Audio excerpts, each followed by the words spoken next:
జమ్మూ కాశ్మీర్లోని పహల్గామ్లో పర్యాటకులపై ఉగ్రదాడి నేపథ్యంలో భారత్ పాకిస్తాన్ల మధ్య తీవ్ర ఉద్రిక్తతలు కొనసాగుతున్నాయి.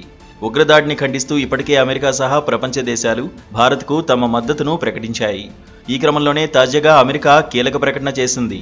ఉగ్రవాదానికి వ్యతిరేకంగా భారత్ చేసే పోరాటానికి తాము అండగా ఉంటామని మరోసారి తేల్చి చెప్పింది. ఈ మేరకు అగ్రరాజ్య ప్రతినిధుల సభ స్పీకర్ మైక్ జాన్సన్ వెల్లడించారు. ఉగ్రవాదానికి వ్యతిరేకంగా భారత్ బలంగా నిలబడాలని, అందుకోసం న్యూఢిల్లీ చేసే అన్ని ప్రయత్నాలకు మేం మద్దతు అందిస్తామని అమెరికా స్పష్టం చేసింది. ఉగ్రవాదంపై పోరాటం కోసం భారత్కు శక్తి వనరులతో సహకారం అందిస్తామని అగ్రరాజ్యం తెలిపింది. ఇరు దేశాల మధ్య సంబంధాల్లో ఇది కూడా భాగమేనని, భారత్తో బంధం ఎంత ముఖ్యమో ట్రంప్ యంత్రాంగం అర్థం చేసుకుందని మైక్ జాన్సన్ వెల్లడించారు. ఉగ్రవాదం నుంచి ఎదురయ్యే ముప్పు ఎలాంటిదో కూడా మాకు తెలుసని మైక్ జాన్సన్ తెలిపారు.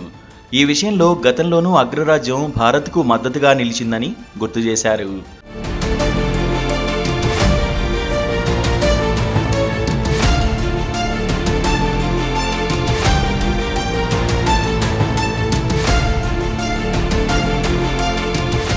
అయితే ఏప్రిల్ 22న పహల్గామ్లో ఉగ్రదాడి జరిగిన తర్వాత అమెరికా అధ్యక్షుడు డొనాల్డ్ ట్రంప్ భారత ప్రధాని మోదీతో ఫోన్లో మాట్లాడారు. ఉగ్రదాడిని తీవ్రంగా ఖండించిన ట్రంప్ ఈ దుశ్చర్యకు పాల్పడిన వారికి శిక్ష పడేలా తీసుకునే చర్యలకు సహకారం అందిస్తామన్నారు. ఉగ్రవాద పోరులో ఇరు దేశాలు కలిసి పోరాడతాయని అమెరికా అధ్యక్షుడు వెల్లడించారు.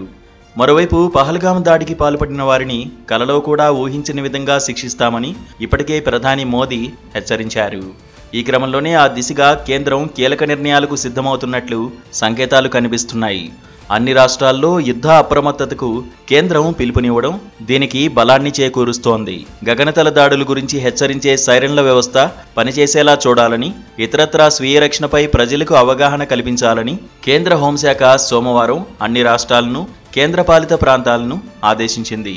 ఈ క్రమంలోనే తాజాగా అమెరికా మరోసారి తన మద్దతును ప్రకటించడంతో దాయాది దేశం మరింత అప్రమత్తమైనట్లు సమాచారం.